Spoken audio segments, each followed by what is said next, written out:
Welcome back to this second part of Murder with Friends. You're joining us on our finale episode of season 2, where we're going to be discussing Ted Bundy. And in this second part, because it's our finale, I asked Mick Priestley, who you may remember from our Jack the Ripper episode. He is a true crime award-winning author, to help us out to break down Ted Bundy's victimology and his MO. So let's hear from Mick. By the time of his first arrest in 1975, Ted Bundy, who was 28 years old at the time, is believed to have committed dozens of murders across numerous states, and a lot of his victims fitted a very similar description. They were all young, white women with long, dark hair, often parted in the middle, and were aged between the late teens and early 20s, although it is noted that he also killed a 12-year-old and a girl of 13 as well.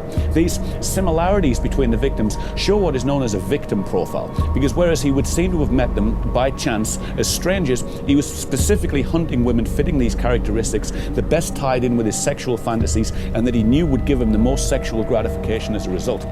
When he first started committing murders, his earlier offences were usually committed by breaking into homes and bludgeoning women to death in the beds. But as his crimes continued, his MO began to evolve, and he began to employ a number of tricks and ruses to get women to go with him into a situation where he knew he would have control over her. His main hunting grounds tended to be areas where he knew he could meet college-age girls, such as university campuses, where he would sometimes claim to be a student there. He would sometimes pose as an authority figure, like a policeman or a firefighter, and would sometimes approach his victims while walking on crutches or with his arm in a sling in an attempt to gain sympathy and appear non-threatening.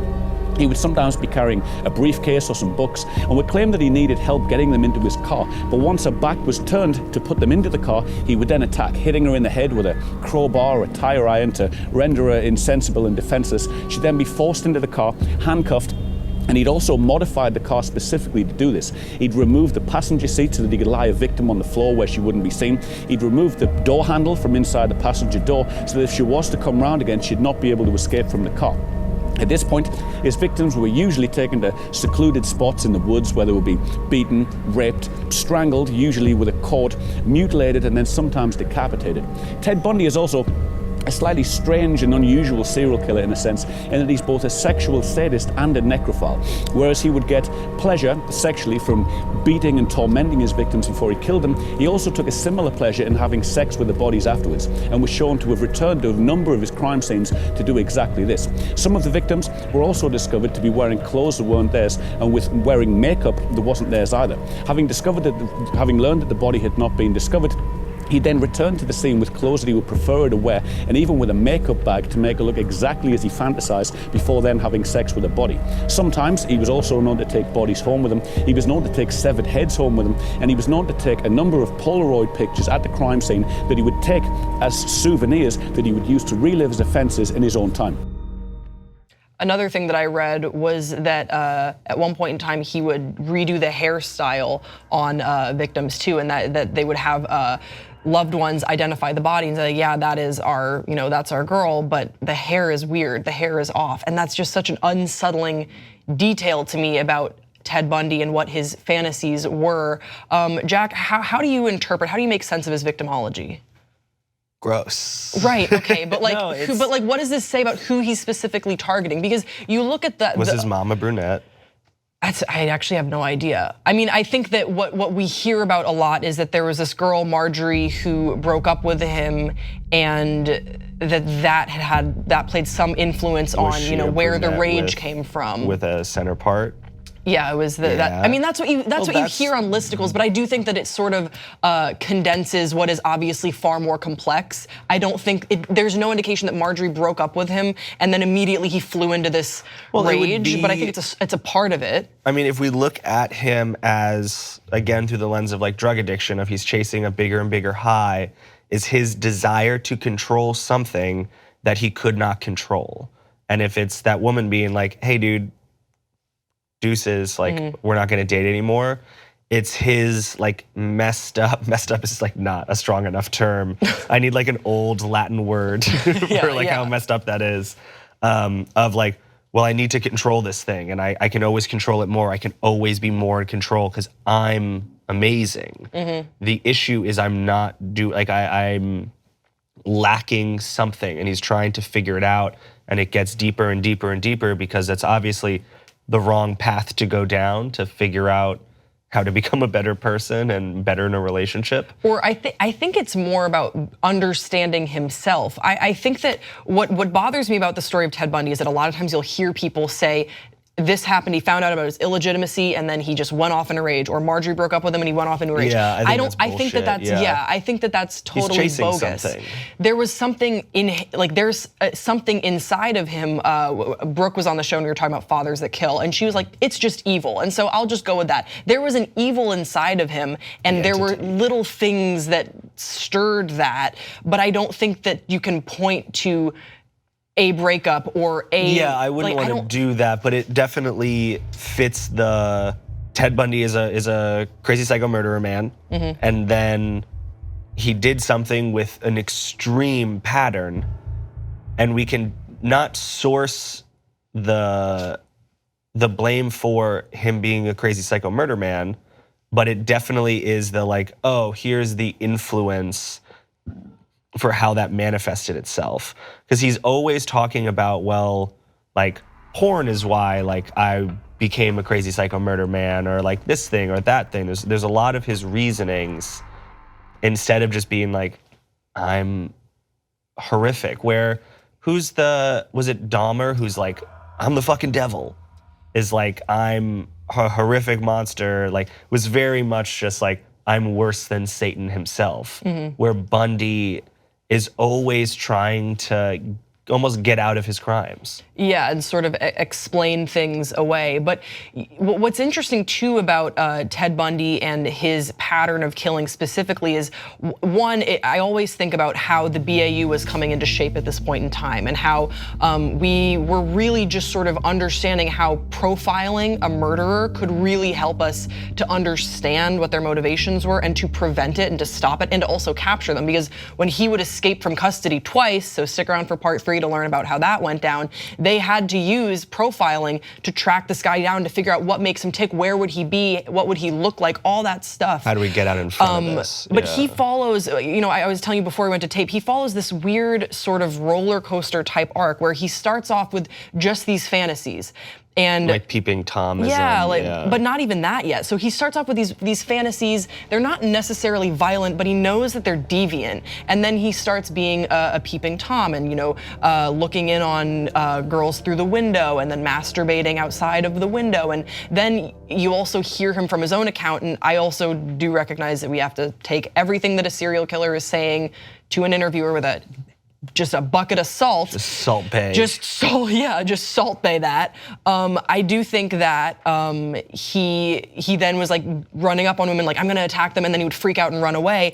And then we see this, there's this one attack in 1974 to Joni Lentz on February 4th where he attacks her, but she survives the attack. But this attack is insane. I mean, this is when he had broken off a metal rod from her bed frame, and it had been jammed inside of her. And that was his first attack in 1974. And then, just about, a month later, he would commit his first murder against Linda Ann Healy, who's 21 years old. And everyone says that that's sort of his turning point. Once he killed Linda Ann Healy and he was able to get away with it in this pretty bold way, I think that that was when he decided, okay, this is what I'm gonna do. And I'm good at this. This is my career path now. Because then what he starts doing is he's not really pursuing anything after that. He just moves around whenever the heat is on him, whenever people are like, I think that women are disappearing, and it seems like there's this particular type of women that are disappearing, and because of where we were with investigative technologies then, if he just jumped state lines, it was a totally clean slate. Helped, yeah. I mean, that's also he also didn't, that's always like a funny thing, but one of the other differences with Bundy as well, and why he seemed so barbaric and physical and driven by terror almost, as we kind of talked about how he would like freak out at when he was first got started this career path of his, is the frequency. You hear a lot of serial killers, and it's like once a decade or once every like 7 years they kill someone. Bundy was like every other month, like statistically, like every other month. Yeah, it's crazy. But before we went to tape today, I asked Sophie to print out the list of all of his victims and a little bit about their stories, which of course I can't get into, and I would never attempt to do that. But I would urge you guys, it's all on the internet. You can read about them, and I do think that that's important. But the time frame here, just to give you an idea, so he kills Linda Ann Healy January 31st, 1974, and then by March, he's killing again. And then you just see this, and then by April, and then May again, and then May again, and then June. I mean, if you just go through this list, Linda Ann Healy stirs something in him, and then just like what we now commonly understand to be the MO of a serial killer, that cool-off period gets shorter and shorter and shorter. And I think that the analogy of a drug addict is fair, because you get that first hit, you're chasing that disgusting high that he obviously felt. And I mean, that once the heat got onto him and he's just trying to move away from different state to state, he also sort of devolves, you know, and that, so he gets to this point where when he attempts to kidnap Carol DeRoche, and this is really what would be, what would sort of put him away, then we see that how smooth he is, and that's how we get the story of him as this law enforcement officer that says, hey, like, I think your car was, there was an attempted break-in at your car, and she, you know, she asks for his badge, and he just sort of laughs confidently, like that's not something that he has to do as an officer of the law, and so she, you know, believes him and goes along with this, and then eventually, you know, he shows his true colors, and she's able to escape, and then give a detailed description later on to who kidnapped her, but then not all his murders were like that. I think that's the Ted Bundy that you hear about, and so you assume that every single one of his murders was this sort of smooth criminal going up to girls with this perfect story with a cast on, and some of that is absolutely true, and preying on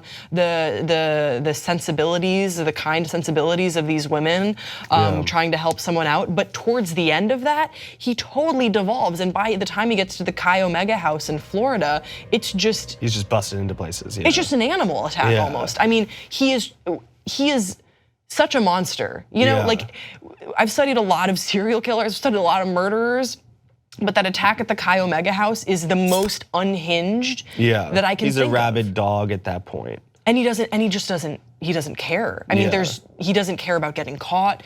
He doesn't really know what he wants anymore. Well, all of the cast and the crutches and the planning and all of that was keeping him away from his high. And as he keeps not needing those and needing less and less, he's starting to attack people while still on that high. He doesn't want the cool down period, he wants it continuously. You know, it's the like, he's realizing like, oh, I can turn cocaine into crack. Like, I don't need this whole process. I can get my high right away. And that is what gets him caught, is it's too intense, there's too little planning, there's not the classic Ted Bundy smoothness. He's just running into places trying to kill people. Do you think that he experienced like a high from murdering? I can't imagine he wouldn't. You know, be a weird hobby if he didn't. You know, like just like not like I can't imagine him not being like, yeah. But isn't that like, that's the disconnect that I always come back to, where well, we're like, do you think that happened because we're not serial murderers? So we're like, I wonder how that feels. It's clearly rad, like for him, like it's awesome. Couldn't be a bigger feeling of ownership over a human being than breathing, physically breathing in their last breath into your body. I mean, and that's something he literally said. Breathing in the last breath was something that he was on his checklist. Yeah, something that he really desired. That was part of his just, you know, twisted fantasy. I just think what's strange as well is that because we know that he had successful, as far as they thought, normal relationships with women that he didn't murder, some of whom have written books about their experiences with him. He was a stepdad to an extent. And how can you have that and not experience remorse that is so all-encompassing that you wouldn't do it again? And of course, we can't understand it because we're not serial murderers, but that's where, I mean, him having that's my regular human relations like having a relationship is such an odd thing. I think that is, there are levels of creepy serial killer, and then Ted just takes it so much farther because it's not like, oh, like he was kind of quiet, but like friendly guy next door. He had girlfriends. Like he just had like regular girlfriends who were like, he's kind of weird, but I like him. Who liked him, who loved him, who felt that he was a good role model for their children. He wasn't like wronged by women, like type serial killer. He just was a fucking psycho. And to clarify, once all this evidence would come out against Ted Bundy that he was an awful serial killer, then ladies really started to like him. Well, that's unfortunately true, and we'll get into that. But what also happened was the women in his life, and he was definitely a two-time in playa, but that's not his worst offense. He would come out, Grace. would come out and say, oh, there were some really strange things that happened, but they weren't strange enough for them to think he's obviously a murderer. They just thought he was cheating on them. Well, there were They weird just thought he things was running around on them, and like they were like, oh, well, like he's out late at night. I found a pair of pantyhose, like just shit like that. Like it was clear that they were just like, Betty sleeps with hookers or some shit like that, you know, like. It's so bizarre-y and twisty and turny, and that's why he is the most famous serial killer. And we're not even a little bit done with this story, because when we come back in part 3, we're gonna be telling you all about the bizarre final act of Ted Bundy's life, where he would escape from police custody not once, but twice, and what he says was the reason for his gruesome murders. So stay with us in part 3.